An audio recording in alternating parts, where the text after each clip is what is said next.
কলেজগুলিতে guest লেকচারাররা নিয়মিতভাবে বেতন পান না, প্রতি বছর ইন্টারভিউ দিয়ে তাদের কাজে যোগ দিতে হয়। এসব বন্ধ করতে হবে, এই দাবি তুলছে all Tripura guest lecturer association.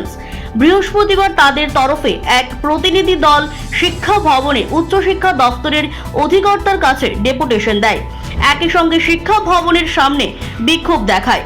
তাদের দাবি গেস্ট লেকচারারদের কাজের স্থায়িত্ব প্রদান করতে হবে, প্রতি মাসের প্রথম সপ্তাহে বেতন দিতে হবে। সে সঙ্গে তাদের আরও একটি দাবি হচ্ছে, যেহেতু কলেজগুলিতে শিক্ষক স্বল্পতা রয়েছে, তাই তাদের স্টেট এইডেড অ্যাসিস্ট্যান্ট প্রফেসর হিসেবে নিয়োগ করতে হবে। তাদের দাবিতে প্রেক্ষিতে উচ্চশিক্ষা দপ্তর কোনো ব্যবস্থা নেয় কিনা সেটাই এখন দেখার।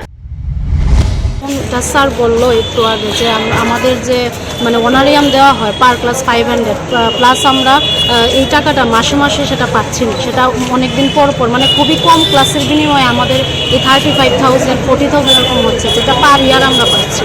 তো এই টাকা দিয়ে তো মানে আমাদের হচ্ছে না চলছে না, যেটা আজকের দিনে এই টাকাটা খুবই ন্যূনতম না। পাশাপাশি মানে আমাদের যে স্থায়িত্বকরণের প্রক্রিয়াটা যে বছর বছর আমাদেরকে আমি কি এরপর বছর থাকবো নাকি থাকবো না সেটা যে কোনো নিশ্চিন্তকরণ মানে আমাদেরকে করা হচ্ছে না। তো তাই আর কি যে আমাদের দাবিটা হচ্ছে যে আমাদের পার ক্লাস যেন অনারিয়ামটা বাড়ানো হয়, আমাদেরকে স্থায়িত্বকরণের ব্যবস্থা করা হয়।